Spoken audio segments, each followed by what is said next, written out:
সংসার মানেই দায়িত্ব, আর সেই দায়িত্বেই সুখ লুকিয়ে থাকে। দিন শেষে পরিবারটাই সবচেয়ে বড় শান্তি। সংসার সামলানো সহজ না, কিন্তু ভালোবাসা থাকলে সব সহজ লাগে। আমার সংসার জীবনের অভিজ্ঞতা থেকে আজকে কিছু কথা শেয়ার করব আপনাদের সাথে। তো ভিডিওটা শুরু করা যাক।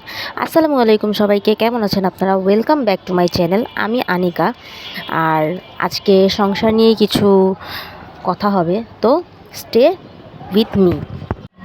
শখের সংসার শব্দটা শুনলেই কেমন একটা শান্তির অনুভূতি আসে, তাই না? কিন্তু এই সংসার করতে কতটা ভালোবাসা, কতটা ত্যাগ, সেটা কি আমরা কখনো ভেবে দেখি?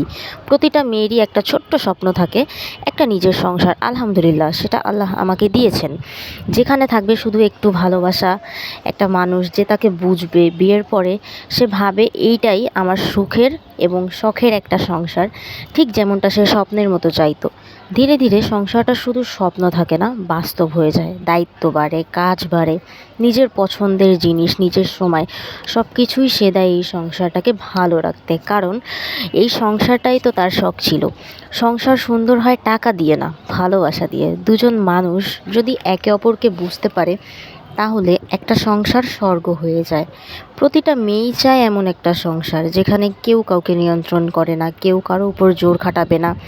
দুজন মানুষ দুজন মানুষ নিজের মতো করে বাঁচতে পারে, তবুও একে অপরের পাশে থাকার কারণ। আসল শখের সংসার সেইটাই, সেখানে ভালোবাসা ও স্বাধীনতা রয়েছে। যেখানে সবাই ভাবে সংসার করা খুব সহজ, কিন্তু একটা মেয়ের জীবনটা আসলে কতটা কঠিন তা কি সবাই বুঝে? ঘুম ভাঙলেই ঘরের কাজে মগ্নতা, কেউ জিজ্ঞেসও করে না তুমি কেমন আছো।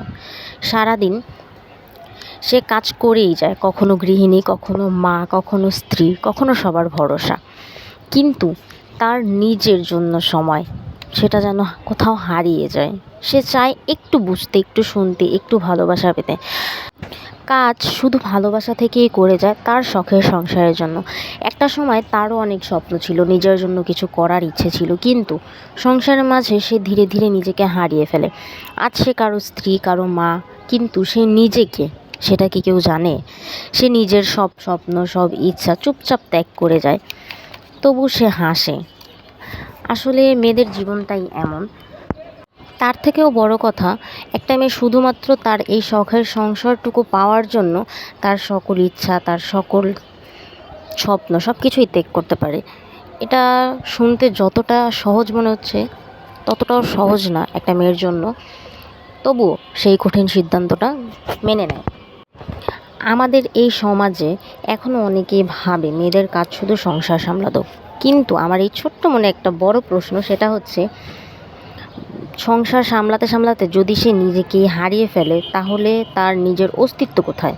জানি কোশ্চেনের অ্যান্সার কেউ দিতে পারে না, আজ অব্দি আমি পাই নাই, বাট এইটাই মেয়েদের জীবন। আর অনেক জ্ঞানী কথা বলতে বলতে, যদিও আমার এটা অভিজ্ঞতা, তো আমার অভিজ্ঞতা থেকে বলা কিছু কথা। এই কথা বলতে বলতে কিন্তু অলমোস্ট আমার এটা ছিল গত পরশুদিন। আর হ্যাঁ, এটা কিন্তু আমার গত পরশুদিন রাতের নেওয়া কিছু ক্লিপ। এখানে আমি রাতের জন্য রান্না করতেছিলাম, মাছ ভুনা করতেছিলাম, আর কথা বলতে বলতে কিন্তু আমার এখানে রান্না অলমোস্ট শেষের দিকে। আর আসলে জীবনটা না এমনই, প্রতিদিন একই কাজ করি, কিন্তু তাও এই কাজগুলোর মাঝে থাকে অনেক অনেক ভালোবাসা, এবং মানে অন্যরকম একটা অনুভূতি আসে প্রতিদিন, আলাদা আলাদা, নতুন নতুন। তো এইভাবেই দিন কাটছে। আর এখানে অলমোস্ট আমার রান্নাবান্না ডান। তারপরে আমি দুপুরে আমার বেবিকে মাছ ফ্রাই করে দিছিলাম, তো এখানে আর এক পিস ছিল, ওইটা দিলাম, ওর জন্য গরম করতেছিলাম। তারপরে এই যে রাতে আমার রুমের লুক। আর এখানে অলমোস্ট খুব মিষ্টি একটা হাওয়া বাতাস ছিল, যে বাতাস মন প্রাণ সব কিছু শীতল হয়ে যাচ্ছিল। অনেক গরম ছিল সারাদিন, বাট রাত্রের এই শীতল মিষ্টি একটু বাতাসে খুবই ভালো লাগতেছিল। তো এখান থেকে আমি ছোটো ছোটো কিছু ক্লিপ নিতেছিলাম। আর আমার জানালার পাশে টবগুলো, গাছগুলো মাশাআল্লাহ অনেক বড় হয়ে গেছে। তারপরে এই তো রাত্রে খাওয়া দাওয়া অ্যান্ড দেন ঘুম। পরের দিন যেহেতু আমার বাসায় কিছু মেহমান আসবে, আমার কুটুকুটু, আমার খুব কাছের ফ্রেন্ড, তো ওই আমার একটাই ফ্রেন্ড, তো ওই আসতেছিল। সকালবেলা উঠে আমি এখানে বেডশিট চেঞ্জ করতেছিলাম। এটা 2 দিন আগে, আমি যেহেতু সপ্তাহে 2-3 বার করে চেঞ্জ করি, তো এটা হচ্ছে ওই দিন ডেট ছিল, আর ওরাও যেহেতু আসবে সেই ক্ষেত্রে আমি বেডশিটটা চেঞ্জ করে নিচ্ছিলাম। আর আমার বেডশিট চেঞ্জ করতে গেলে হচ্ছে গিয়ে আমার খুব একটা বেশি প্রবলেম হচ্ছে ধুলাবালি, মানে এত পরিমাণে প্রতিদিন আমি ঘরে তেমন কোনো ফার্নিচার নেই, ছোট্ট একটা সংসার আমার, কিন্তু তাও আমার এখানে হচ্ছে প্রত্যেক দিন প্রচণ্ড পরিমাণে ধুলাবালি আসে। আশেপাশে 2টা বিল্ডিংয়ে 2টা কনস্ট্রাকশনের কাজ চলতেছে, যদি একটু নিচে আমার বাসা থেকে, কিন্তু তাও না প্রচণ্ড ধুলাবালি আসে। আর আমার একটা ব্যাড হ্যাবিট, সেটা হচ্ছে আমি প্রতিদিন যদি যখনই হচ্ছে 2-3 দিন পর বেডশিট চেঞ্জ করি, তখন তো আমি এগুলো গ্রিলগুলো, জানালার গ্রিল, তারপরে বেড, তারপরে হচ্ছে আমার ওয়ার্ড্রোব, টুকটাক ফার্নিচারগুলো আমি একটু ক্লিন করি একটা ভেজা ন্যাকড়া দিয়ে। কিন্তু বেডশিট চেঞ্জ করি যেদিন, ওই দিন তো করি, তারপরে আবার আমি হচ্ছে প্রত্যেক দিন একটু হচ্ছে হালকার উপরে ক্লিন না করতে পারলে না আমার কেমন যেন ইরিটেশন হয়, মনে হয় আমার অ্যালার্জির প্রবলেম, তো এর জন্য হয়তো আমার মনে হয় যে আমার চুল কাচ্ছে, মানে খুবই ইরিটেশন ফিল হয়। তো এই তো আমি এখানে হচ্ছে আমার বেডশিটটা উঠায় নিয়ে আগে হচ্ছে আমি সব ময়লাগুলো একটু ক্লিন করে নিচ্ছিলাম, কারণ এগুলো আমার পরে করলে মনে হয় কি এই ময়লাগুলো আমার বেডে পড়তেছে, তখন না আমি মানে মনে হয় আবার আমার ক্লিন করতে হবে বা আমার আবার ঝাড়ু দিতে হবে, এরকম ফিল হয়। তো এই তো মোছা টোছা ডান, তারপরে হচ্ছে আমি এখন বেডশিট চেঞ্জ করব। আর এখানে আমি হচ্ছে একটু হোয়াইট কালার, যদিও এটা কিন্তু আমার সংসারের প্রথম বেডশিট, এখন অনেকটা হচ্ছে সফট হয়ে গেছে ইউজ করতে করতে, বাট খুব কমফোর্টেবল এটা। তো এখানে হচ্ছে আমি এই বেডশিটটা গুছায় নিচ্ছিলাম। এরপরে হচ্ছে আমি কিন্তু এখন পর্যন্ত সকালবেলা ব্রেকফাস্ট থেকে শুরু করে কিচ্ছু করিনি, কারণ সকালবেলা আমি হাতের কাজ যদি শেষ না করতে পারি আমার পুরো দিনটাই ইনকমপ্লিট লাগে, কেমন ওলটপালট হয়ে যায় সব কাজগুলো। আমার খাওয়া দাওয়ার পরে আগে আমার হচ্ছে রুম গুছাইতে হবে, এটা না হলে আমার কেমন যেন অস্বস্তি কাজ করে, আমি এই অগোছালো রুমে খেতে পারি না। আর এই দিন এত পরিমাণে বাতাস ছিল, বেড টেড গুছানো আমার ডান, এত পরিমাণে বাতাস ছিল যা বলার মতো না, মনে হচ্ছিল ঘরদোর উড়ায় নিয়ে যাবে। তারপরেই তো বেড সাইড হচ্ছে গিয়া ক্লিন করা ডান, তারপর হচ্ছে ফ্লোর ক্লিন করতেছিলাম। আর আমার হচ্ছে দিনের ভিতরে মনে হয় 7-8 বার করে রুম ঝাড়ু দেওয়া হয়, যেহেতু বেবি আছে আমার একটা, তো ও তো ময়লা করে, তারপরে আমার কেমন মনে হয় আমার পায়ে হয়তো বালি লাগতেছে বা ময়লা লাগতেছে, ময়লা থাকতে পারে, অ্যালার্জি হতে পারে, আমার বেবিরও যেহেতু অ্যালার্জি, তো একটু আমাকে সেন্সিটিভলি থাকতে হয়, এই আর কি। তো প্রতিদিন আমি রুমও ফ্লোর ক্লিন করি, তো ঝাড়ুতে দিই কয়েকবার, তারপরে হচ্ছে আবার ক্লিন করি, মুছি আর কি। তারপরে হচ্ছে এখানে আমি হচ্ছে কিছু ভিজা কাপড় চোপড় ছিল, ওইগুলো ছাদ থেকে নিয়ে এসে ভাঁজ করে রাখতেছিলাম। এরপরে আমার বাসার সব থেকে পছন্দের একটা কাজ, সেটা হচ্ছে আমার এই কুটুকুটু মাছগুলোকে খাবার দেওয়া, প্রতিদিন ওদের সাথে একটু গল্প করা। আমি ওদের সাথে অনেক কথা বলি, যেগুলো আমি কাউকে বলতে পারি না, আমার মনে জমানো যে কষ্টগুলো থাকে আমি ওদের সাথে শেয়ার করি।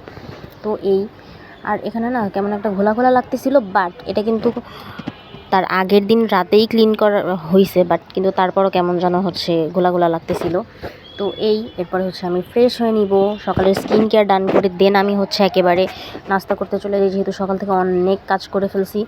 তারপরে হচ্ছে এখানে হচ্ছে আমি না পাউরুটির মধ্যে হচ্ছে গিয়ে কনডেন্স মিল্ক ইউজ করছিলাম, বাট এটা না কেন জানি বোঝা যাচ্ছিল না, কেমন যেন দেখাচ্ছিল। তো এই তো হচ্ছে আমি এখানে কিন্তু আমার একার নাস্তা রেডি করতেছিলাম, আমার বেবিরটাও এটা, যেহেতু ওর অলমোস্ট 3 থেকে 4 বছরের কাছাকাছি, 3 বছর, 3.5 বছর, 4 বছরের কাছাকাছি অলমোস্ট। তো ওর জন্য আমি এখানে একসাথে নাস্তা রেডি করে নিলাম, তারপরে হচ্ছে এখানে ভাত বসাই দিলাম।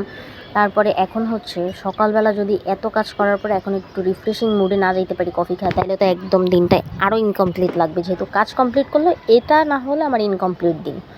সো আমি এখানে হচ্ছে কফি আর নাস্তা নিয়ে বসে পড়ছি। এরপরে আমি নাস্তা করতে করতে অলমোস্ট আমার সেই মেহমান সকালে আসার কথা, বাট তারা আসতে আসতে দুপুর হয়ে গেছে। তারপরে দুপুরে তাদের সাথে খাওয়া দাওয়া, এগুলোর আর কোনো ক্লিপ নেওয়া হয় না, কারণ আমি বাসায় মেহমান আসলে প্রচণ্ড পরিমাণে গল্প করি, যা বলার মতো না। তারপরে ওই টাইমে প্রচুর বাতাস ছিল, ভাবছিলাম বৃষ্টি নামবে, কিন্তু রোদ উঠছিল। তারপরে মেঘলা একটা সুন্দর একটা আকাশ ছিল। এরপর আমার ছোট্ট ছাদ বাগানের গাছগুলোতে আমি একটু পানি দিয়ে নিচ্ছিলাম।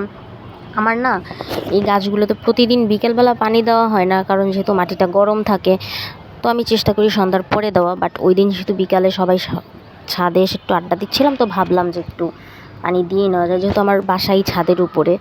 তো এরপরে হচ্ছে আমার এখানে গাছে সুন্দর সুন্দর কিছু গোলাপ ফুল, তারপরে হচ্ছে নয়নতারা ফুটছিল। আর এখানে আমাদের উপরে আরেকটা বাসা আছে, ওই বাসা থেকে না একটা পিচ্চি প্রচণ্ড পরিমাণের খেলনা জুতা থেকে শুরু করে অলরেডি অনেক কিছু ফেলে দিছে। আর তারপরে হচ্ছে গল্প টল্প করে আমরা হচ্ছে সন্ধ্যার পরে নিচে গেছিলাম, তখন সেখান থেকে আমি পুরি নিয়ে আসি।